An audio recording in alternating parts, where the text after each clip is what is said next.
This week's podcast on the mark, I've got Harriet Walker, one of the best dietitians in Australia. She'll probably tell me later that she is the best. How are you, Harriet? Good, thanks, Greg. And it's always good to be confident about your abilities. So, this week, we've got a really good topic, getting back into training post-ISO. Yeah, this is a topic that's very dear to my heart, having not been able to access a gym for 3 months. So I've got my top tips for introducing diet, exercise back in to help everyone do it successfully. Let's go. Welcome to the Body Science Podcast, bringing you everything you need, want and should know about health, fitness, nutrition and training. As always, the information contained in this podcast is for the information purposes only and is not designed to diagnose or be prescriptive to treat, prevent or manage any injury, disease or other health-related condition. Hey guys, this week's podcast is brought to you by the BSC Collagen Low Carb Protein Bar. It will be available in Woolworths in the Sport and Diet section. Harriet, we put 5 grams of tenderfoot collagen in there just to make it different to everything else on the market, and we've kept it low carb, high protein. That's really great news. I like that it's a portable source of protein. It's got that clinical dose of the tenderfoot, which has been involved in some really great studies. So it's a really great way of supporting your tendons and ligaments whilst also having a delicious treat on the go. And the extra good thing, tenderfoot has just been voted the sports nutrition ingredient of the year. That's a pretty good title. Not bad at all. It's available in a bar. Get them at Woolworths. Harriet likes them. Delish. Welcome to Body Science HQ, the world of fit, happy, healthy. And this week, we're going to rip into getting back into training post-ISO. So post-ISO for me has been a little less training and probably a few more beers than normal, Harriet. I'm just going to throw it out there. There is no such thing as a Friday and Saturday anymore. They seem to have merged into one. Yep, it's Blur's Day. It is Blur's Day. I like that. So now that school's back, we've officially got school nights back in our house. So that's a new rule that I think a lot of people run by. Yep. So you've had a chat with the customer service team and you've come up with these 7 questions you want to throw out. Is that right? Or 7 tips? 7 tips. So these are just like your 7 steps, 7 points that you can pay attention to help sort of transition back into training and healthy habits, because look, for a number of different reasons, everybody's been affected by the restrictions from COVID-19 in a lot of different ways. And, whenever there's a big change or a crisis, we do go through these phases. And one of them is to just sort of lose interest and to sort of pull back a little bit. And that's totally understandable. Insert the incidental snack here. Yeah.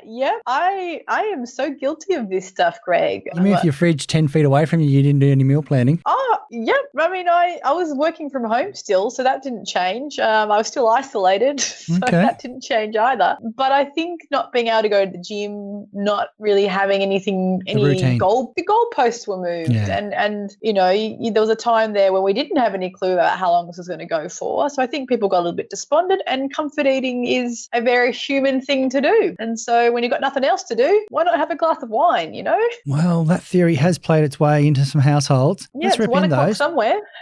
The first thing you've got here is start preparing some healthy options and reduce incidental snacks. Yeah. So what's your tip there? Yeah. So this is one that I recommend for people who work from home. I mean, this was before this all sort of happened. Having prepared options takes a little bit of the guesswork out. We get a little bit of decisional fatigue when it comes to lunchtime. You're standing in front of the fridge and you don't really know what you're going to have, which leaves you open to making the easy choice. And very commonly, the easy choice is the one that is probably less nutritious, unless you prepare food in advance and you've made the easy choice the healthier option by having your lunch boxes ready to go beforehand. And the other thing is incidental snacking. It's the sort of snacking that occurs when you're having a bit of a break from your desk, you walk into the kitchen, you stand in front of the cupboard and you stick your finger into the peanut butter jar, and then you grab a handful of crackers and then you walk back to your desk. You didn't really plan that. It didn't really create a sense of satisfaction to you. It was just calories that you took on board because it was there. It was a bit reactive. So we want to get a little bit more intentional with our meals and our snacks. And that is one way of doing it, is by having them prepared and having a bit of a plan. Yeah, well, you would have just hand sanitized earlier before you stuck your finger in the peanut butter. So you're probably wondering what to do with it after that. When you're in isolation and it's just you, it kind of almost doesn't matter. If you're living in shared accommodation, it's probably not the right thing to do. It's probably not a good thing to do. Definitely wash your hands, people. So, Harriet, should we be putting our diets down on paper or anything around this first point you've created here, or should we just go, that's what I'm doing and be strong? Do you know what? what? I think there's something to be said for meal planning generally. You don't have to be very prescriptive with it. You don't have to know the macros necessarily. You don't have to know the calorie intake. Sometimes, like just having a whiteboard with Monday night dinner, we're having salmon. Yeah. Tuesday night dinner, we're having steak. Wednesday, we're having tofu. You know, it just means that your brain has one less thing. Did you say tofu? Yeah, I did. Okay. I'm just being inclusive, Greg. Okay. Making sure that everyone's accounted for. But, you know, it's really important that there is a bit of a plan around it, because you get to 5 p.m. and you're like, oh, I haven't really thought about this. The easy thing to do would be to support local business and go get a takeaway. Absolutely. Or if you're cooking, snack while you're cooking. Snack while you're cooking. So simple to do. Yeah. And I mean, a glass of wine could be counted as a snack for some people these days. Well, that leads into the second point here. Put some boundaries around alcohol intake. Yes. Yeah. So you're still smashing the rosés. And when I say smashing, I know you're a dietitian, so you don't smash alcohol, but you very much were all over the rosé a while ago. Is that true? I am always about rosé. Yeah. Smashing. I honestly think your bread, potato, rosé diet would work. I think people would really go for it. You should really have a look at it. I would go for it. Yeah, exactly. I think if I didn't know any better, Harriet, when she was 19, would have loved the bagel, potato, and rosé diet. Nice. It's got a bit of French to it when you think about it. So what are these boundaries around alcohol intake you're talking about? Do you put a fence up? What are we doing? Yeah, you can put a fence up. You can build a wall. But what you could also do is just take a look at what you're currently doing. I've had a chat to a lot of my clients in the last couple of weeks. They come crawling back after a little bit of a hiatus. And one thing is that alcohol, where they didn't used to, like you said, drink on a school night, has kind of crept in. And the ones who did sometimes drink on a school night were having their after school drink a little bit earlier than very easy done when you're home by yourself.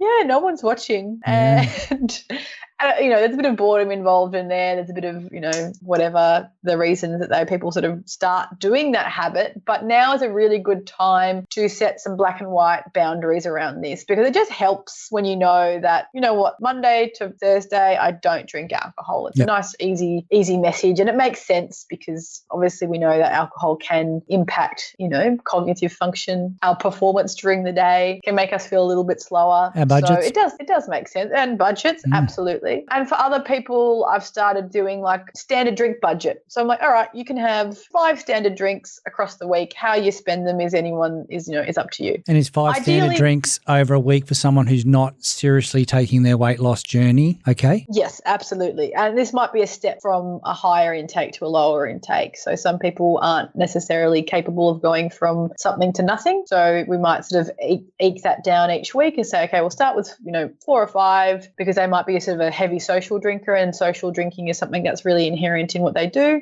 Asking someone to completely stop drinking, you know, it doesn't always work. So it's about sort of creating strategies to enable them to sort of stepwise reduce their intake. And again, we need to acknowledge that no level of drinking is it's not safe, but we can follow a few guidelines in terms of not drinking more than, you know, 2 or 3 standard drinks in one sitting, having a couple of alcohol-free days in the week, and just, you know, just being mindful about how and when we're using alcohol, and then acknowledging that alcohol doesn't do anything for your recovery from training. So if you are looking at getting, you know, really digging into your training, then excessive alcohol is definitely not going to do you any favors. And so the actual setting of boundaries, how do we become accountable to ourselves around that? Well, you can talk to your dietitian.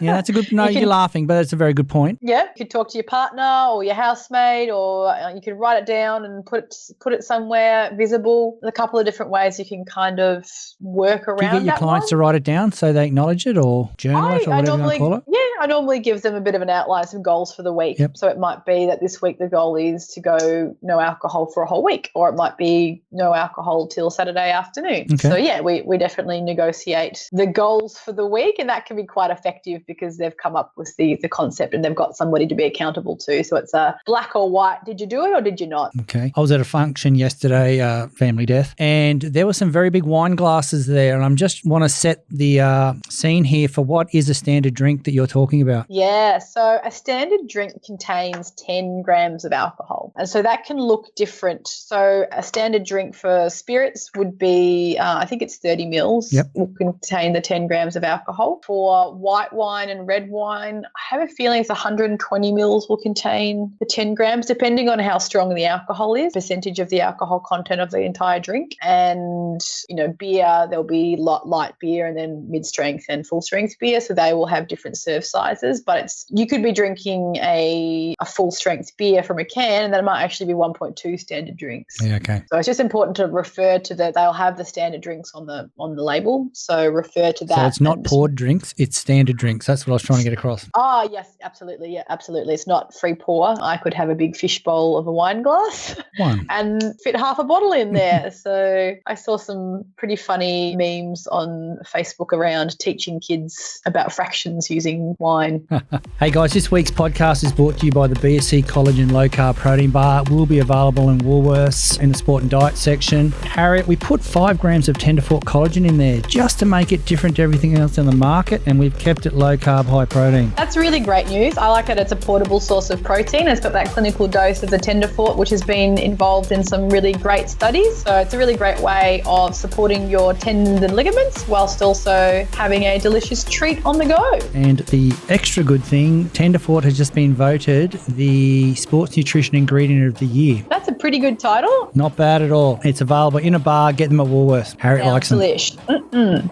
So we're talking training post-ISO, and the big one to watch here is watch your energy intake. Don't go too hardcore. Yeah, okay. So and I guess you're not talking about don't increase your energy intake. Don't go too hardcore on reducing it. Yeah, that's the one. That's the one. So one of the biggest stumbles that I see with people is they take their energy budget and they almost halve it because they're like, right, today's the day, Monday, we're back on. I'm going to be so good. And they've halved their energy intake. They haven't really potentially done any calculations as to how much they should be having. Yep. And they go all or nothing. So it's like a kale smoothie for breakfast. It's a tuna salad with not much else for lunch. And then come 5 o'clock, they are ravenous and they end up overeating. They might last a few days on that pattern. Yep. But from my experience, when we cut calories too low too quickly, we get this rebound effect and we find that people overcompensate and they get these intense feelings of hunger, which is a natural response to reductions in energy intake. Start with the first step. So start prepping your meals, get more mindful around your snacks. So you just need to make sure that you're a bit sensible with what you cut out and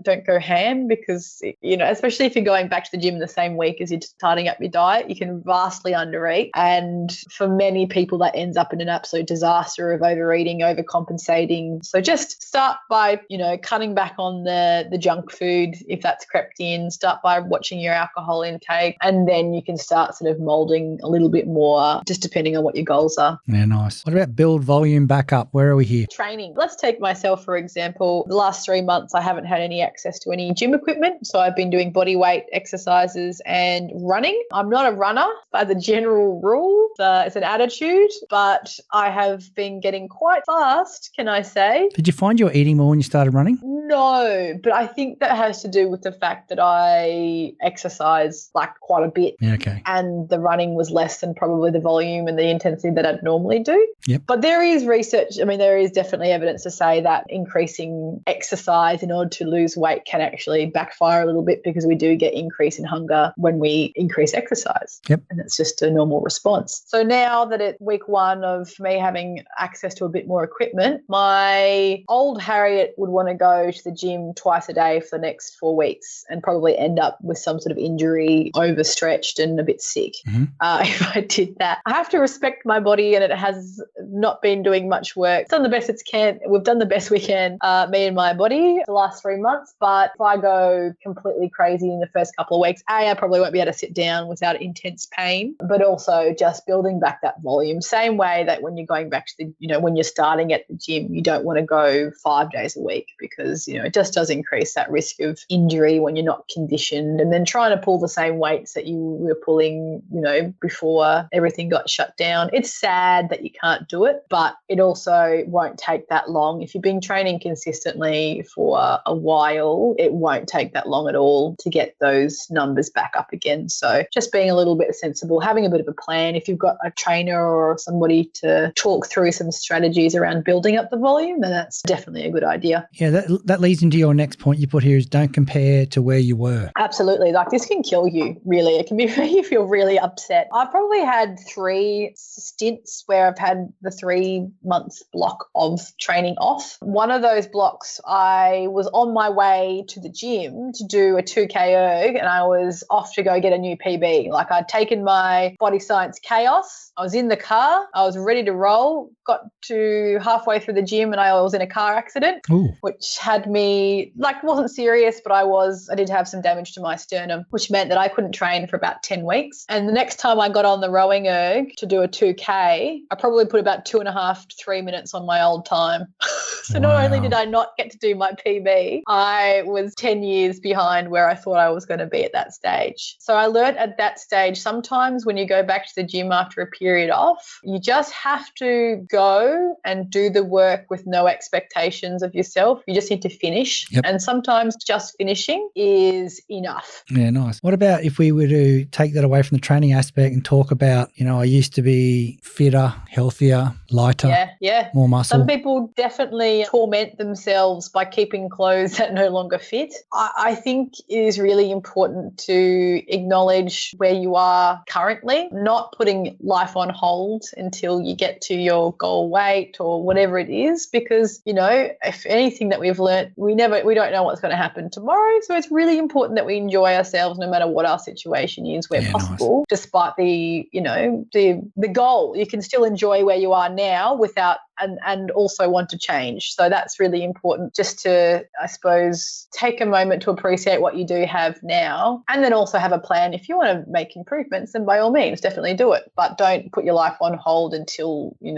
hit your goal, because you're going to miss a lot of very valuable time. Yeah, nice words. Incremental exercise. Now's the time to start looking at, we probably didn't need to drive our car as much the last couple of weeks. Maybe we rode a push bike a little bit more than we had before, or even went for a run or a walk. Yeah, this is something I talk to people about when they're looking at, making a change with their health status. We always look at diet. We always look at exercise, like structured training, gym, that kind of stuff. But what we miss quite frequently is the amount of incidental exercise we do each day. And that can play a massive role in how much energy you expend. So I know I work from home and I train at a gym that's just down the road. So my requirements for walking is almost zero. If I didn't actively seek out steps, I would probably do 500 steps a day and that's it. Wow. Which means the difference between me doing my 7,000 to 10,000, which is my target, 7,000 is realistic for me, 10,000 is a real stretch, is probably about an energy expenditure of around 300 calories a day, just from incidental exercise. Yeah, that's pretty close. So, you think about trying to reduce it out of your diet, it's a big effort. Yeah, that's a whole snack. Yeah. And also incidental exercise is stuff that you can just sort of do bit by bit across the day. So, if I'm sat down for 2 hours to write something, I will get up and I'll go for a walk around the block. And if I did that 3 times a day, that's 2 kilometres that I wouldn't have done otherwise. And it's the same thing. I look at car parks all the time. So there's a shopping centre just near my house and it's quite large and the car park is large. All of the car parks right near the door are always like you can't get a spot. And then you go 200 metres diagonally to the other end of the car park and everything's free. So I always park unless I'm in a hurry or if I've got something heavy to carry or, if someone's injured and or whatnot, that's totally legit. But where the opportunity lies, I'll always park further away. And that's, if it's 200 metres to the door, I do my shopping and then 200 metres back, that's 400 metres that I wouldn't have done. And then you multiply that across the week and that's, a few extra kilometres that you've done. Multiply that across a year and you've probably done a couple of marathons before without even sort of thinking about it. Not run them, but you've walked them anyway. Nice, good advice. Yeah, so definitely paying attention to incidental exercise. It's a nice, easy way of just being mindful about moving your body more frequently, which is always a good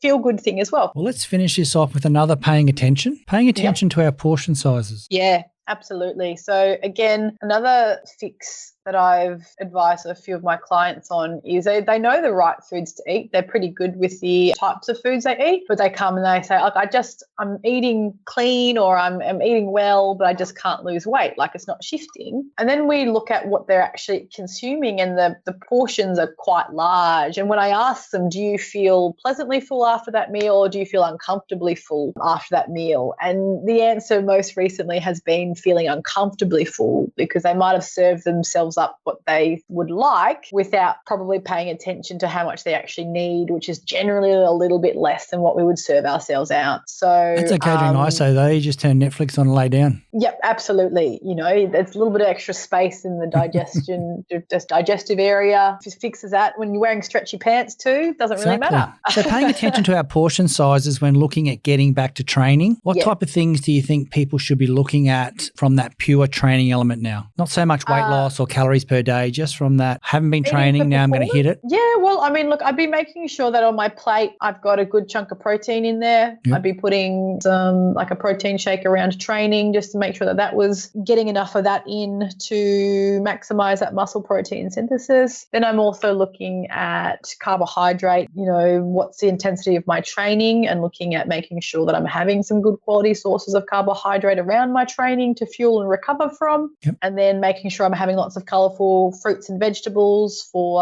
the fiber intake, but also for the antioxidant component. And yeah, I suppose the rest you can kind of modulate around that. But when it comes to training, but definitely making sure that I'm looking at my pre and post training nutrition, getting back into it. Again, you know, haven't been training for a little while now, but I've put a tub of Athlete Standard Whey at the gym that I've got a little bit of access to at the moment, so that I know that as soon as I finish my session, I walk over, open the tub, get my shaker, scoop out my serve, and that's my recovery kind of looked after. You're drinking that on water? Session. Yep, on water. And when I'm doing a bit bigger session, I've also got the NitroBol there too, so it's got the extra carbs and the creatine in. So just paying attention to the type of intensity of training that I'm doing. If it's a lighter session, I'll just have the protein. Even if it's a sort of a very high intensity like rowing session with weights, I'll put the carbs in at the end as well with the creatine. I'm just going to add another one here at the end because you love it when I do that. Oh, yeah. So a lot of us have been at home. We've probably been eating a little bit more and had a lifestyle that's very different. Once we hit the gym again, we tend to go back to the caffeine and the stims leading into a training session. What's the latest data in relation to how much caffeine we should be having a day, just for those of us that haven't smashed it in the last couple of months? Look,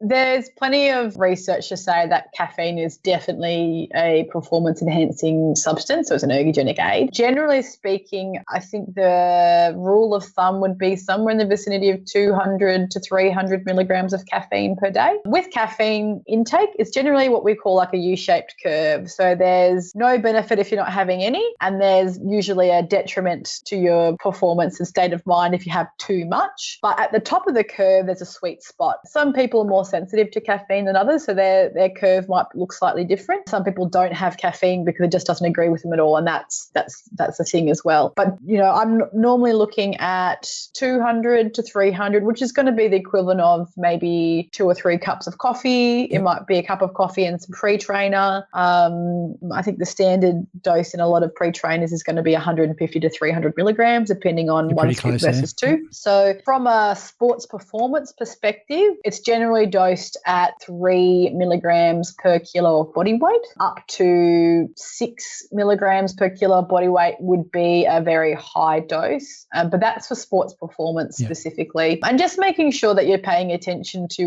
what time you have it. If you train at night time, it can interrupt with your sleep. Some people can have caffeine and have no problem with their sleep. I know I need to cut my caffeine intake off at around 4 o'clock. Otherwise, tired and wired.